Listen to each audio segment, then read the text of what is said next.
नमस्कार साथियों, मैं धर्मेंद्र गुप्ता। आज मैं एक इम्पॉर्टेंट टॉपिक अनुपात समानुपात पढ़ाने जा रहा हूँ। इस इम्पॉर्टेंट टॉपिक में हम कई सारी चीज़ों के बारे में बात करेंगे, जिसमें हम बात करेंगे आयु वाले चैप्टर के बारे में, जिसमें हम बात करेंगे एलिगेशन के बारे में यानी मिश्रण वाले चैप्टर के बारे में। इसके अंदर हम बात करेंगे आयव्यय वाले क्वेश्चनों के बारे में, इसमें हम बात करेंगे सिक्के वाले क्वेश्चन के बारे में। यानी इसमें कई सारे इंपॉर्टेंट क्वेश्चन निकल के आते हैं। अनुपात समानुपात से हम बहुत सारे अर्थमेटिक के और चैप्टर्स को करना सीख सकते हैं, पर अनुपात समानुपात पे जाने से पहले, यानी कहने का मतलब इसमें कुछ जो कैलकुलेशन वाले क्वेश्चनों पर जाने से पहले मैं कुछ बेसिक टर्म के बारे में बात करूँगा। वह बेसिक टर्म जो बहुत बार एग्जाम में पूछ ली जाती है। मोस्टली टीचर्स आपको सीधा क्लास स्टार्ट करते हैं क्वेश्चंस के ऊपर, लेकिन मैं बात करूंगा कुछ इंपॉर्टेंट पॉइंट्स के ऊपर, इंपॉर्टेंट टॉपिक्स के, इंपॉर्टेंट वर्ड्स के ऊपर, जो वर्ड्स एग्जाम में बहुत बार पूछ लिए जाते हैं, जिनका मतलब हमें ओवरऑल पता नहीं होता। पहले हम उनके बारे में बात करेंगे, उसके बाद हम बात करेंगे और चीज़ों के बारे में कि क्वेश्चन कैसे किए जाते हैं, क्वेश्चन कैसे पूछे जा सकते हैं। जैसे कुछ इंपॉर्टेंट टॉपिक्स जिसके अंदर छोटे छोटे पार्ट्स होते हैं हमारे। जैसे सबसे पहला हमारा होता है सरलानुपात, जिसको हम बोलते हैं सरलानुपात, इंग्लिश में बोलते हैं सिंप्लीफाइड रेशो। इसको क्या बोलते हैं इंग्लिश में? सिंप्लीफाइड रेशो, सरल अनुपात इसको बोलते हैं। ठीक है, इसके अंदर क्या होता है, जैसे मान लीजिए आपके पास दो नंबर हैं 20 और 25, उनका अनुपात निकालना है। या अब उनका सरल अनुपात क्या होता है? अनुपात बोलो या सरल अनुपात बोलो, मतलब एक ही है। इनका अनुपात का मतलब है कि इनको तब तक काटो जब तक कटना बंद ना हो जाए। जैसे हमने इसको 5 से काटा, तो 5 से काटा 4 बार और 5 से काटा इसको 5 बार। अब ये इसके बाद नहीं कटेगा। सिंपल वे में बोलूँ तो अनुपात को इस फॉर्म में कन्वर्ट करना कि उनका जो HCF, जो टर्म्स हमारे पास है, उनका HCF कितना रह जाए, यहाँ पर 1 हो जाए। एक एग्जाम्पल तो ये। इसके अलावा जैसे हम बात करें भिन्न के अंदर, जैसे भिन्न के अंदर भी एग्जाम्पल दिया जाता है आपको, जैसे 1/2, 1/3, 1/4। ये मान लीजिए। अब आपसे क्वेश्चन बोले कि ऐसा सरल अनुपात ज्ञात करो, तो बहुत बार हम लोग क्या करते हैं, जब कैलकुलेशन कर रहे होते हैं या किसी क्वेश्चन में हमें इस रूप में अनुपात दिया होता है, तो उसको सबसे पहले क्या करना पड़ता है, सरल अनुपात में बदलना पड़ता है। कैसे बदलेंगे? सबसे पहले इसको जब भी सरल अनुपात में बदलोगे तो क्या करो, ये जो भिन्न में जो टर्म्स हैं इनका क्या ले लो, लघुत्तम ले लो। तो 2, 3, 4 का लघुत्तम अगर आप लोगे तो लघुत्तम होगा बेटा यहाँ पर 12, और लघुत्तम लेके सबसे गुणा कर दो। तो 12 को गुणा किया 1/2 से, तो 12 गुणा 1/2 अनुपात 12 गुणा 1/3 अनुपात 12 गुणा 1/4। ठीक है, ये कट गया कितनी बार? 6 बार। ये कट गया 4 बार। ये कट गया कितनी बार? 3 बार। तो इसका सरल अनुपात क्या हो गया? 6:4:3। तो ऐसे सरल अनुपात हमें कई बार ज्ञात करना पड़ सकता है, हमसे कई बार पूछ लेता है। तो सरल अनुपात का मतलब है कि फाइनल जो टर्म हमारे पास होगी उन सबका HCF यानी मैथ्स ऐप है हमेशा कितना होना चाहिए? 1। तो सबसे पहला पॉइंट हमारे पास क्या निकल गया है? सरल अनुपात ज्ञात करना, कि सरल अनुपात कैसे ज्ञात करते हैं। दूसरा पॉइंट हमारे पास होता है विपरीत अनुपात, जिसको हम बोलते हैं व्युत्क्रमानुपात। दूसरा क्या होता है? व्युत्क्रमानुपात, विपरीत अनुपात। इसको इंग्लिश में बोलते हैं इनवर्स रेशो। क्या बोलते हैं इसको? इनवर्स रेशो बोलते हैं इसको इंग्लिश में। ठीक है, अब क्वेश्चन कैसे पूछते हैं? क्वेश्चन ऐसे पूछते हैं, जैसे मान लो A/B अपने पास है, तो पूछता है इसका विपरीत अनुपात क्या होगा। तो विपरीत अनुपात का मतलब इसका उल्टा। तो A का उल्टा कितना होता है? 1/A, और B का उल्टा कितना होता है? 1/B। ये जो टर्म्स हैं हमारे पास, इनका जो विपरीत अनुपात है, इनवर्स रेशो होगा, वो इन टर्म्स का उल्टे का जो अनुपात होता है, यानी इन टर्म्स को हमको क्या लिखना है? रेसिप्रोकल के रूप में लिखना है। तो A का रेसिप्रोकल क्या होगा? 1/A, और B का रेसिप्रोकल क्या होगा? 1/B, और इनका जो अनुपात हम लोग लेंगे, सिंपल अनुपात करेंगे, तो यहाँ से निकल के आएगा B/A। तो वही हमारा क्या होगा? विपरीत अनुपात होगा। तो दो टर्म में बहुत ईजी है। दो टर्म्स में क्या करो, उन्हीं टर्म को क्या कर दो? उल्टा कर दो। दोनों टर्म को क्या कर दो? उल्टा कर दो। वही हमारा क्या होता है? विपरीत अनुपात यानी व्युत्क्रमानुपात होता है। लेकिन अगर 3 टर्म्स के अंदर हम बात करें A, B और C, तो कैसे करोगे? तो A का उल्टा कितना हो जाएगा? इसका व्युत्क्रमानुपात हो जाएगा 1/A, इसका उल्टा हो जाएगा 1/B, और इसका उल्टा हो जाएगा 1/C। सरल अनुपात बदलोगे तो लघुत्तम कितना आएगा? ABC, और ABC से सबको गुणा करेंगे। तो गुणा करने के बाद जब इसको ABC से गुणा करेंगे तो A कट जाएगा बेटा, यहाँ रह जाएगा BC। जब इसको हम ABC से गुणा करेंगे तो B कट जाएगा, क्या रह जाएगा? AC, और जब इसको ABC से गुणा करेंगे तो C कट जाएगा, क्या रह जाएगा? AB। तो ये इनका क्या हो गया? विपरीत अनुपात हो गया। ठीक है, अब इसको क्वेश्चन के रूप में कैसे पूछेगा? क्वेश्चन के रूप में सिंपल आपसे बोलता है, जैसे 2:3 का विपरीत अनुपात क्या होगा, या व्युत्क्रमानुपात क्या होगा। तो दो टर्म्स को बहुत इजीली हम क्या कर सकते हैं? सॉल्व कर सकते हैं। इनको उल्टा कर दीजिए। 2:3 का उल्टा क्या होगा? 3:2। तो यही इसका क्या होगा? व्युत्क्रमानुपात होगा। लेकिन अगर हम बात करें दो टर्म से ज़्यादा, जैसे 2, 3, 4 का विपरीत अनुपात यानी व्युत्क्रमानुपात यानी इनवर्स रेशो क्या होगा, तो बेटा इसका इनवर्स रेशो अगर हमें निकालना है तो बहुत इजीली कर सकते हो। क्या करते हो? इनको उल्टा कर दो। सिंपल वे में अगर हम बात करें इनवर्स रेशो का मतलब क्या है? इनवर्स रेशो का मतलब है कि इस रेशो को जब इस रेशो के साथ गुणा किया जाएगा तो कट के रेशो कितना हो जाएगा? 1 हो जाएगा। कितना हो जाएगा? 1:1 बोलो या 1 हो जाएगा। तो सिंपल वे में अगर मैं जैसे बात करूँ, ये 2:3 है, इसको 2/3 लिख सकते हैं, ये 3:2 है, इसको 3/2 लिख सकते हैं, इनको गुणा करेंगे तो ऊपर भी 6 हो जाएगा और नीचे भी क्या हो जाएगा, 6 हो जाएगा, जिसको हम मिश्र अनुपात बोलते हैं। अभी हम बात करेंगे उसके बारे में, मिश्रित अनुपात, मिश्रित अनुपात, ठीक है, या फिर कंपोजिट रेशो या कंपाउंड रेशो उसको हम बोल सकते हैं। तो देखो जरा 2:3:4 का विपरीत अनुपात क्या होगा, तो 2 का अनुपात क्या हो गया बेटा 1/2, 3 का कितना हो गया 1/3 और 4 का कितना हो गया 1/4, इसका विपरीत अनुपात हो गया। और इसको हम क्या कर सकते हैं, सरल अनुपात में बदल सकते हैं। कैसे, लघुत्तम 2, 3, 4 का लघुत्तम आएगा 12, तो 12 से सबको गुणा कर दूँ, तो 12 से गुणा करूँगा तो ऊपर आ जाएगा 6, 12 से गुणा किया तो कितनी बार कटेगा 4 बार, और 12 से कट करूँगा तो कितनी बार कटेगा 3 बार।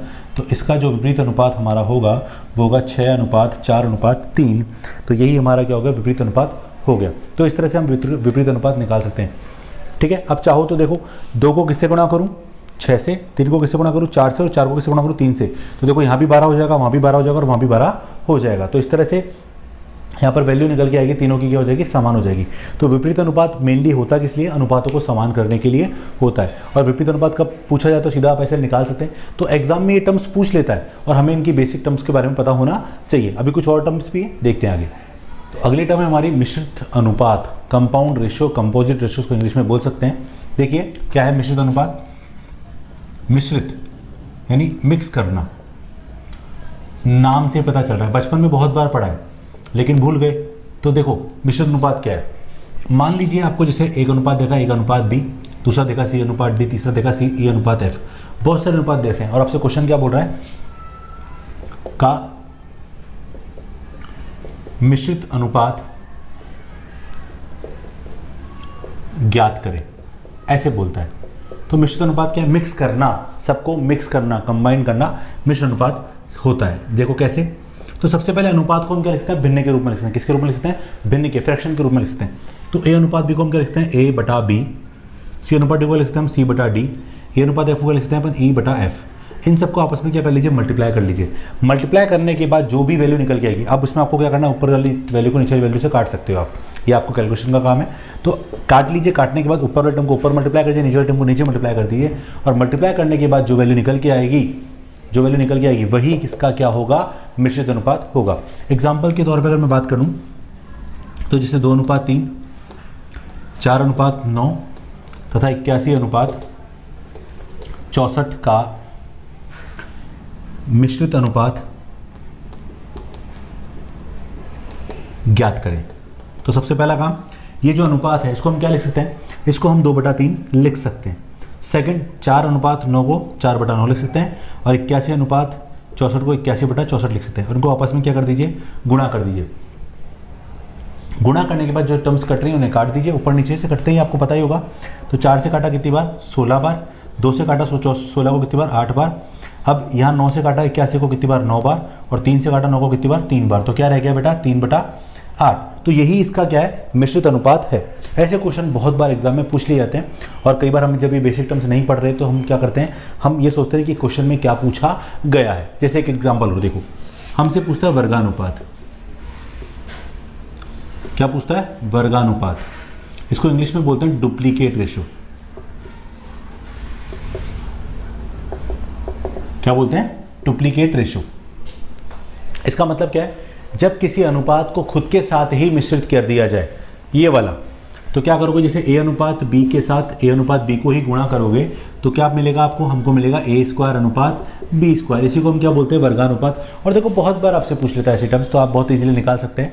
तो ये वर्गानुपात होता है। ऐसे ही घनानुपात की बात करें तो बताओ घनानुपात क्या होगा, जिसको हम बोलेंगे इंग्लिश में ट्रिप्लीकेट रेशियो। क्या बोलते हैं इसको, ट्रिप्लीकेट रेशियो। तो अब क्या होगा, जब वर्ग में हम लोगों ने क्या किया, वर्ग किया, तो घन में हम क्या करेंगे, घन करेंगे।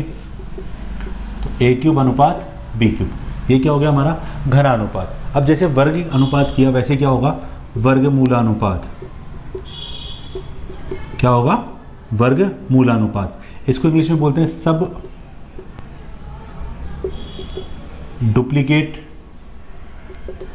रेशो। क्या बोलते हैं इंग्लिश में, सब डुप्लीकेट रेशो।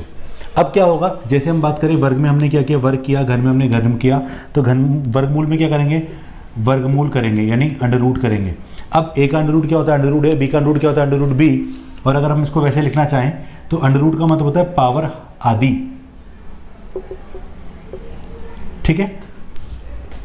तो आपको कोई भी नंबर दिया जाए बहुत इजीली आप वर्गमूल कर सकते हैं, अगर वर्गमूल होता है तो ठीक है, नहीं तो रूट लगा के छोड़ दीजिए। जैसे वर्गमूलानुपात किया वैसे क्या होगा, घनमूलानुपात, इसको बोलते हैं सब ट्रिप्लिकेट रेशो। क्या बोलते हैं इसको, सब ट्रिप्लिकेट रेशो। तो जैसे वर्ग किया, स्क्वायर किया, घन किया, क्यूब किया, वर्गमूल किया, अंडर रूट किया। अब घनमूल करेंगे तो क्या करेंगे, क्यूब रूट। कैसे, क्यूब रूट का निशान ये होता है, अंडर रूट का साइन और ऊपर क्या लिखा होता है 3, ठीक है। तो ये क्या हो गया हमारा घनमूलानुपात। इसको हम वैसे लिखना चाहें तो क्या लिखेंगे, a की पावर 1/3 और b की पावर 1/3, ठीक है। तो ये कुछ टर्म्स हैं जो आपको पता होनी चाहिए, ये बेसिक टर्म्स है। अगर आपको ये टर्म्स पता होंगी तो आप क्या कर सकते हैं, इन टर्म्स पर जो क्वेश्चन पूछे जाते हैं आप बहुत इजीली निकाल सकते हैं। तो ये टर्म्स देखो ज़्यादा टिपिकल नहीं है, लेकिन कई बार जब हमें पता नहीं होता तो हम एग्जाम में ये सोचते रहते हैं कि ये टर्म क्या थी, जबकि है कितनी ईजी। घन अनुपात क्या मतलब क्या है, घन अनुपात का क्या करना है, घन करना है या घन के रूप में अनुपात को लिखना है। तो सिंपल वे में क्या हो गया हमारा, घन अनुपात हो गया। वर्गानुपात क्या हुआ, वर्ग के रूप में अनुपात को लिखा तो वर्गानुपात हो गया। लेकिन अगर ये टर्म्स मुझे नहीं पता, अगर मैंने पहले नहीं पढ़ रखी, तो एग्जाम में डेफिनेटली मुझे कंफ्यूज करेगी। हो सकता है कि मुझे इसके लग रहा हो कि ये आंसर, लेकिन हम जल्दबाजी में रहें तो हम इसकी जगह हम कुछ और भी टिक कर सकते हैं, ठीक है। तो ये आपको पता होना चाहिए। अब आगे बात करेंगे हम लोग समानुपात में कुछ बेसिक टर्म के बारे में। समानुपात है ना, समानुपात और अनुपात एक दूसरे से मिलकर बने, ये चीज़ याद रखिएगा। समानुपात किस पे डिपेंडेंट है, अनुपात पर। अनुपात और अनुपात के जो क्वेश्चंस हैं वो बिना समानुपात के क्या है, बेकार है। तो हम समानुपात की कुछ टर्म्स के बारे में बात करेंगे, ठीक है। बाद में हम बात करेंगे क्वेश्चन कैसे करते हैं, लेकिन सबसे इंपॉर्टेंट चीज़ है यहाँ से जो क्वेश्चन बन सकता है उसको फॉलोअप करना आपको आना चाहिए, ठीक है। जैसे राजस्थान में जो LDC का एग्जाम था उसमें ऐसे क्वेश्चन पूछे गए थे इनके अंदर से, तो बेसिक टर्म्स आपको पता होनी चाहिए। कभी कभार SSC वगैरह में भी ऐसे क्वेश्चन पूछ लिए जाते हैं। तो बेसिक मैं आपको फिर बोलूँगा, ये जो बेसिक जो टर्म्स का मीनिंग है वो आपको पता होना चाहिए, ठीक है। आगे बात करते हैं अगले समानुपात के। चलिए बात करते हैं हम समानुपात के बारे में। अब वर्ड लिखा हुआ है समानुपात, सम प्लस अनुपात। इसका मतलब है जब अनुपात आपस में क्या हो जाए, समान हो जाए, तो उसका नाम क्या हो जाता है, समानुपात। अब एक नॉर्मल अनुपात की अगर बात करूँ तो अनुपात में कम से कम कितने टर्म होते हैं, अनुपात निकालने के लिए 2 टर्म्स का होना जरूरी है। तो कहने का मतलब जैसे एक अनुपात लिख दिया अपन ने A अनुपात B के रूप में 2 टर्म्स को लेकर, एक अनुपात हम लिख रहे हैं C अनुपात D के रूप में। लेकिन जब ये अनुपात आपस में बराबर हो जाए, समान हो जाए, इसको बोलते हैं समानुपात। समान हो जाए यानी बराबर हो जाए तो उसे हम क्या बोलते हैं, समानुपात। तो A अनुपात B, समानुपात का निशान ये होता है C अनुपात D, जिसका मतलब होता है बराबर। जिसका मतलब क्या होता है, बराबर। तो पहली 2 टर्म का अनुपात लास्ट की 2 टर्म के अनुपात के यहाँ पर क्या होगा, बराबर होगा। तो ये हो गया हमारे लिए समानुपात की फॉर्म हो गई। अब इसको हम वैसे लिखना चाहें तो देखो A अनुपात B का मतलब है A/B। अनुपात का मतलब भिन्न के रूप में लिख सकते हैं। तो A अनुपात B का क्या होता है, A/B, और C अनुपात D का मतलब क्या होता है, C/D होता है, ठीक है। अब ये समानुपात का मतलब क्या है, बराबर। तो जब ये अनुपात आपस में बराबर हो जाए तो उसका मतलब क्या है, समानुपात में है। इनको व्रज गुणा करूंगा तो मुझे क्या मिलेगा, A × D बराबर B × C। ये इसको सॉल्व करने पर मिलेगा। अब A × D देखो, अगर मैं चारों टर्म की अगर बात करूं कि A B C और D चारों किस में है, समानुपात में है, ठीक है। ये चारों टर्म किसके अंदर है, समानुपात में, प्रोपोर्शन में। इंग्लिश में क्या बोलते हैं इसको, प्रोपोर्शन। तो चारों पद किस में है, समानुपात में है। तो पहली और लास्ट वाली टर्म इनका गुणनफल बीच वाली दोनों टर्म के गुणनफल के क्या होता है, बराबर होता है। तो इसको हम बचपन में अगर इसे पढ़ते थे, आपको याद हो तो क्या पढ़ते थे, बाह्य पदों का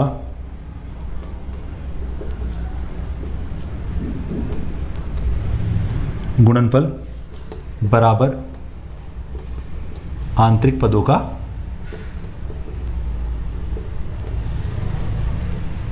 याद होगा शायद आप लोगों को ये चीज। तो इस तरह से हम पढ़ते थे। अब ये चारों टर्म अगर समानुपात में हैं तो इन चारों टर्म के अपने क्या होंगे, नाम होंगे। जैसे A का मतलब है प्रथमानुपाती, क्या है, प्रथमानुपाती, ठीक है। वैसे इसका पूरा नाम होता है प्रथम समानुपाती होता है, फर्स्ट प्रोपोर्शनल बोलते हैं इसको, लेकिन शॉर्ट में इसको हम कर सकते हैं प्रथमानुपाती भी लिख सकते हैं। B का नाम इस तरह से क्या होगा बेटा, द्वितीयानुपाती होगा, ऑब्वियस सी बात है। C का नाम क्या होगा बेटा, तृतीयानुपाती यानी थर्ड प्रोपोर्शनल जिसको हम बोल सकते हैं। और D का नाम क्या है यहाँ पर, चतुर्थानुपाती यानी फोर्थ प्रोपोर्शनल, ठीक है। अब ये चारों टर्म जब समानुपात में है तब इन चारों के ये नाम हो सकते हैं। अब इस पर क्वेश्चन अगर पूछना चाहे तो क्वेश्चन हमसे कैसे पूछ सकता है वो, जैसे मैं बोलता हूँ 8, 12, 48 का तृतीयानुपाती क्या होगा, थर्ड प्रोपोर्शनल क्या होगा। अब सबसे इंपॉर्टेंट चीज़ है कि यहाँ पर 3 टर्म दे रखी है और आपसे पूछा थर्ड प्रोपोर्शनल क्या है। इसका मतलब थर्ड तृतीयानुपाती केवल कहाँ यूज़ होता है, ये वर्ड केवल यूज़ होता है हमारी जब चारों टर्म क्या होती है समानुपात में। सिंपल में बोलूँ कि जो टर्म्स है वो कहाँ यूज़ होती है, समानुपात वाले चैप्टर में यूज़ होती है। अब तृतीयानुपाती का मतलब है कि तीसरी पोजीशन गायब है, यानी 4 टर्म समानुपात में होगी, उसमें तीसरी पोजीशन यहाँ पर क्या है, मिसिंग है। जैसे 8:12 थर्ड मिसिंग है तो x मान लिया और फोर्थ को क्या नाम दिया, 48। तो जब भी हम समानुपात के फॉर्म में लिखेंगे तो ऐसे लिखेंगे पहले 2 का अनुपात लास्ट के 2 का अनुपात की क्या होगा, समान होगा। तो आगे देखिए एक बार हम, तो क्या हम बोल सकते हैं कि बीच वाले दोनों का मल्टीप्लाई लास्ट वाले दोनों के मल्टीप्लाई के बराबर, मतलब फर्स्ट और लास्ट के मल्टीप्लाई के बराबर है। तो बीच वाले दोनों का मल्टीप्लाई क्या हो गया, 12 × x और फर्स्ट इंटू लास्ट। तो x का मान निकाल लिया तो 8 × 48 बटे 12, 12 से कटा कितनी बार, 4 बार, तो 8 चौक 32। अब चाहो तो आप चेक कर सकते हो, अपना आंसर वेरीफाई भी कर सकते हो। कैसे, 8 और 12 का अनुपात निकालो तो 4 से कटेगा, 4 दूनी 8, 4 तिया 12। अब 32 और 48 क्योंकि तीसरी पोजीशन गैप है तो 32 और 48 का दोबारा अनुपात निकालो, 16 से काटा, 16 दूनी 32, 16 ती 48, तो 2:3, यानी इनका अनुपात भी 2:3 है, इनका अनुपात भी क्या है, 2:3। इसका मतलब आपने जो आंसर निकाला 32 वो भी क्या है, सही है। इस क्वेश्चन में अगर ऐसे पूछता आपसे द्वितीयानुपाती, आपके मन में होगा कि सर अगर द्वितीयानुपाती पूछ ले तो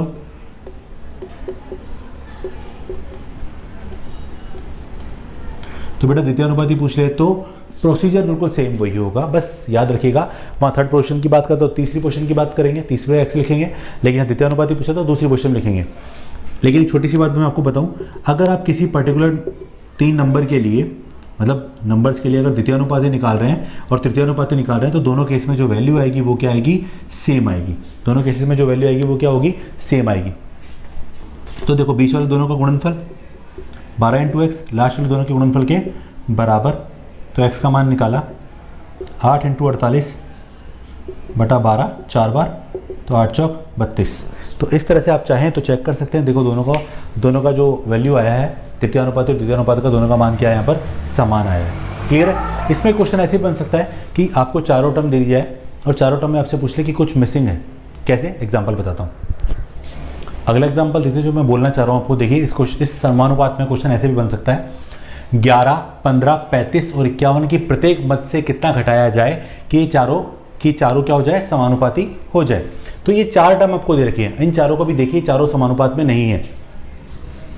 11, 15 का अनुपात 11:15 ही रहेगा, लेकिन जब 35 और 51 को काटोगे, है ना, तो कटेगा नहीं वो भी। तो इन दोनों का जो अनुपात है, इन दोनों के अनुपात के बराबर नहीं है। तो इसको जब काटने बैठोगे तो कटेगा नहीं, इसको काटो तो भी नहीं कटेगा। तो इनका जो अनुपात है 11:15 और 35:51 जो आपस में बराबर नहीं है। तो क्या पूछ रहा है, इन चारों के प्रत्येक मद में से कितना घटाएगी, चारों क्या हो जाए, समानुपाती हो जाए। समानुपाती का मतलब क्या है कि ये पहले के 2 अनुपात लास्ट के 2 के अनुपात की क्या हो जाए, बराबर। लेकिन क्या बोल रहा है, इन चारों में से क्या करना है आपको, कुछ घटाना है, सब में से घटाना है। अगर इंडिविजुअल एक में से घटाने को बोले तो बहुत आसान तरीका है, लेकिन चारों में से घटाना है तो क्या कर सकते हैं। एक तरीका तो है कि हम फॉर्मूले पे जा सकते हैं, फॉर्मूला का मतलब कॉन्सेप्ट पे जा सकते हैं। रिपीट। तो एक तरीका तो ये है कि चारों में से x माइनस करके इक्वेशन बना सकते हैं हम लोग, समीकरण बना के सॉल्यूशन निकाल सकते हैं। वो थोड़ा लंबा हो जाएगा, दोनों तरीकों की बात करता हूँ। पहला तरीका तो ये, सेकंड तरीका लेकिन वो ज़्यादा इजी है, कैलकुलेशन पर डिपेंड करता है आपकी। सेकंड तरीका जो है ये है, उसमें क्या है कि आप ऑप्शन को उठाओ और ऑप्शन से प्रत्येक में से क्या करते जाओ, माइनस करते जाओ, और जो ऑप्शन आपका आंसर वेरीफाई करवाएगा वही आपका क्या होगा, आंसर होगा। देखो कैसे, अगर मैं बोलता हूँ पहला ऑप्शन 1, यानी सब में से 1 घटा दो, ये चारों समानुपाती हो जाए। अगर ये चारों समानुपाती हो जाए इसका मतलब आंसर कितना होगा, 1 घटाया तो 11 में से घटाया तो कितना बचा, 10, 15 में से घटाया तो कितना बचा, 14, फिर उसके बाद 35 में से घटाया तो कितना बचा, 34, और 51 में से घटाया तो कितना बचा, 50। इसका अनुपात निकालोगे तो क्या आएगा बेटा, 5:7, और इसको जब काटोगे 17:25। क्या ये बराबर है, नहीं है। इसका मतलब जो ऑप्शन ए था वो हमारे काम का नहीं है। दूसरे ऑप्शन की अगर बात करूँ, यानी 2 घटाऊंगा तो 2 घटाया तो 11 में से 2 गया तो कितना बचा बेटा, 9, और 15 में से 2 घटाया तो कितना बचा, 13। उसके बाद 35 में से 2 घटाया तो 33 बचेगा, और उसके बाद 51 में से 2 घटाया तो 49। कटेगा नहीं, इसका अनुपात ये रहेगा, इसका अनुपात ये रहेगा, और ये आपस में बराबर नहीं है। तो ऑप्शन बी जो था वो भी हमारे लिए क्या है, गलत है। ऑप्शन सी की बात करूँ तो ऑप्शन सी के अंदर हम बात करते हैं, जैसे देखिए 3 घटाया तो 8 अनुपात 12 समानुपात 32 अनुपात 48। तो अब हमने क्या किया, इस सबको घटा के देखा तो यहाँ पे कट रहा है 4 दूनी 8, 4 तिया 12 और यहाँ पे कट रहा है 16 दूनी 32, 16 तिया 48। क्या ये बराबर है? हाँ ये बराबर है। तो ऑप्शन सी यानी इसका जो आंसर होगा वो क्या होगा? 3 होगा। तो एक तरीका तो ये था। सेकंड तरीका हमारा ये है कि मैंने क्या बताया आपको कि आप सब में से x माइनस करके इक्वेशन बना सकते हैं। जैसे मैंने इसमें से x माइनस किया तो क्या हो जाएगा? 11 माइनस एक्स अनुपात 15 माइनस एक्स समानुपात 35 माइनस एक्स अनुपात 51 माइनस एक्स। ओके, मैंने क्या किया, सभी मध्य में से क्वेश्चन लिखा, प्रत्येक मध्य में से कितना घटाया जाए, सब में से घटा लिया, ये घटा दिया। अब प्रश्न के हिसाब से समानुपाती, समानुपाती का मतलब फर्स्ट इनटू लास्ट,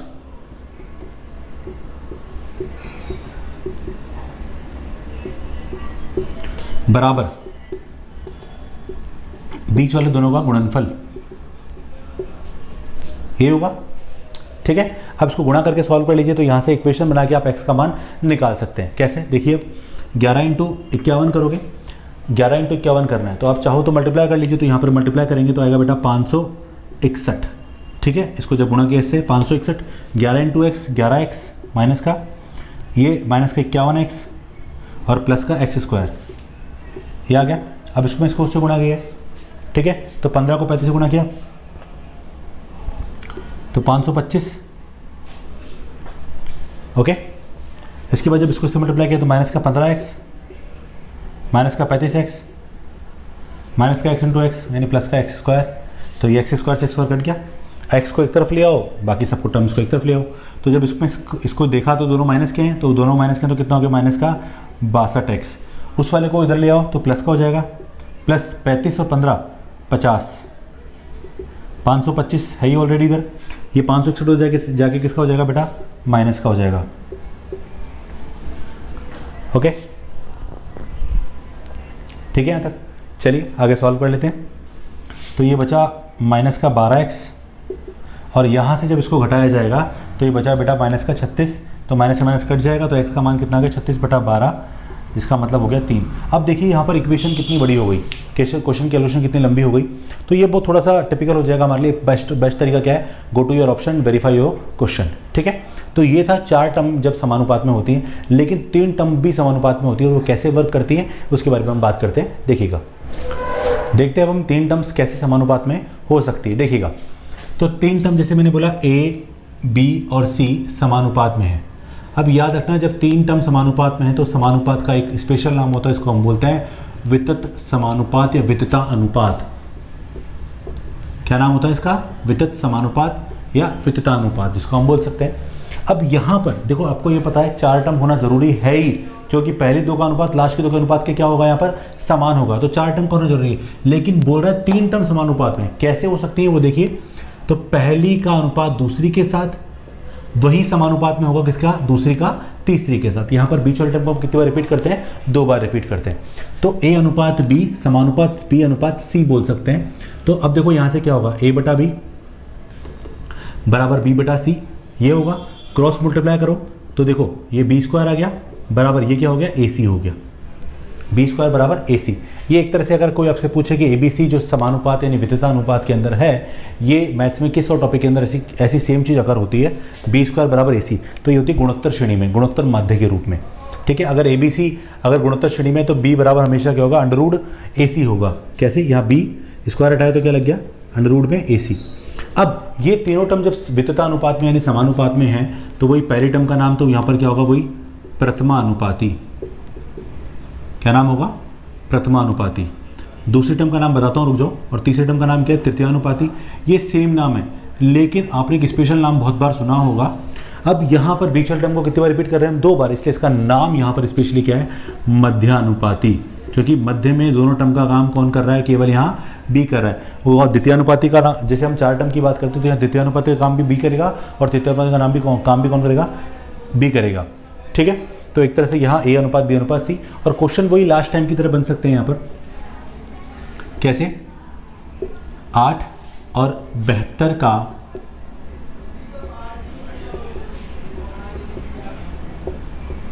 मध्यानुपाती ज्ञात करें। अब मध्यानुपाती निकालना है तो क्या करोगे? तो 8 x और 72 का मध्यानुपाती निकालना है आपको। तो क्या करोगे, बीच वाली टर्म का स्क्वायर और पहले टर्म और लास्ट टर्म का गुणनफल आपस में क्या होंगे, बराबर होंगे यहाँ पर। तो यहाँ पर x का मान निकाल लीजिए, स्क्वायर हटाया तो क्या लग गया रूट 8 × 72, और आप चाहिए तो तोड़ लीजिए इसको। अब इसको तोड़ना हमेशा स्क्वायर के रूप में, किसके रूप में तोड़ना है बेटा, स्क्वायर के रूप में। तो 8 को तोड़ोगे तो क्या होगा, स्क्वायर के रूप में 2 × 4, और 72 को तोड़ा तो 2 × 36। अब 4 का वर्गमूल कितना हुआ 2, 36 का कितना हुआ 6। अब 2 × 2 कितना होगा 4, 4 का फिर कितना हो गया 2, तो 6 दूनी 12, 12 दूनी 24। तो इस तरह से यहाँ पर मध्यानुपाती जो निकल के आया वो क्या आया, 24 निकल के आ गया। इस क्वेश्चन को ऐसे पूछ लेता तो आपको अगर थोड़ा डाउट हो तो कि 8 और 24 का तृतीयानुपाती ज्ञात करें। अब एक छोटी सी बात यहाँ पर कि देखो तृतीयानुपाती यहाँ भी पूछ रहा है, और इससे पहले जब हम 4 टर्म को समानुपाती कर रहे थे तब भी तृतीयानुपाती आपसे पूछ रहा था। लेकिन यहाँ वाले तृतीयानुपाती में और वहाँ वाले तृतीयानुपाती में डिफरेंस क्या है वो समझना सबसे पहले। यहाँ वाला जो तृतीयानुपाती है वो 2 टर्म्स के लिए तृतीयानुपाती है, और वहाँ वाला जो तृतीयानुपाती है वो कितने टर्म्स के लिए, 3 टर्म्स के लिए। तो 3 में तृतीयानुपाती निकालना अलग चीज़ है और 2 में तृतीयानुपाती निकालना अलग चीज़ है। देखो अगर मैं बोल रहा हूँ 8, 24 और तृतीयानुपाती कौन हो गया इसका, x, तो कैसे करोगे आप, तो इसको ऐसे क्या लिखोगे, वही बीच वाले का स्क्वायर यानी 24 का स्क्वायर किसके बराबर है, 8 यानी फर्स्ट इंटू लास्ट टर्म के बराबर है, ये होगा। तो x का मान निकाला, 24 का स्क्वायर मतलब 24 × 24, और यहाँ जो 8 है वो कहाँ आ जाएगा, डिवाइड में कितनी बार, 3 बार, 24 दिया 72, सेम वैल्यूज़ वही आ रही है। तो इस तरह से हम इस टर्म का मान निकाल सकते हैं। तो ये हमारी कुछ बेसिक टर्म्स थी जो हमें पता होनी चाहिए। यहाँ से हमारे क्वेश्चन एग्जाम में पूछ लिए जाते हैं। अभी लेटेस्ट LDC का पेपर जो राजस्थान में हुआ उसमें इसमें से क्वेश्चन पूछे गए। तो ये बेसिक फंडामेंटल आपको हर बार पता होना चाहिए, और ये एक बार की जरूरत है, एक बार आपने प्रैक्टिस कर ली, एक बार आपने समझ ली टर्म्स को कि टर्म्स क्या है, तो आपकी ज़िंदगी में कभी भी किसी एग्जाम के अंदर ये टर्म्स आती हैं तो बहुत ईजीली आप इनको फॉलो कर सकते हो, इनसे आंसर निकाल सकते हो, कहीं भी गलती होने के चांसेस नहीं होंगे। ठीक है, तो मैं बार बार यही बोलूँगा कि आप प्रैक्टिस करते रहें, मैं प्रैक्टिस करवाता रहूँगा। ठीक है, इसके बाद हम बात करेंगे इसमें कुछ इंपॉर्टेंट क्वेश्चंस के बारे में बात करेंगे कि क्वेश्चंस कैसे पूछे जाते हैं, और सबसे इंपॉर्टेंट चैप्टर एलिगेशन मिश्रण जो बहुत सारे एग्जाम्स में आपसे पूछा जाता है, बहुत सारे एग्जाम्स में उसके क्वेश्चन आते हैं, मैंने आपको कई बार बताया भी है। सरल अनुपात में मैंने आपको क्वेश्चन बताया, परसेंटेज में मैंने आपको क्वेश्चन बताया उसके, तो वो क्वेश्चन, और प्रॉफिट और लॉस में भी हमने किए हैं, तो बहुत सारे क्वेश्चन आपके पूछ लिए जाते हैं। तो वो सब क्वेश्चन हम दोबारा रिपीट करेंगे, लेकिन एलिगेशन के अंदर एलिगेशन के फॉर्मेट के साथ स्टार्ट करेंगे, और स्पेशली चैप्टर किसको स्टार्ट करेंगे, एलिगेशन को स्टार्ट करेंगे। तो पहले अनुपात समानुपात में जो क्वेश्चन पूछे जाते हैं उनकी बात करेंगे। तो आज की क्लास में ओवर करता हूँ, यहीं पर हम बात करते हैं, खत्म करते हैं इस वाले कॉन्सेप्ट को। ठीक है, नेक्स्ट क्लास में इस पे क्वेश्चन की बात करेंगे। ठीक है, थैंक यू सो मच।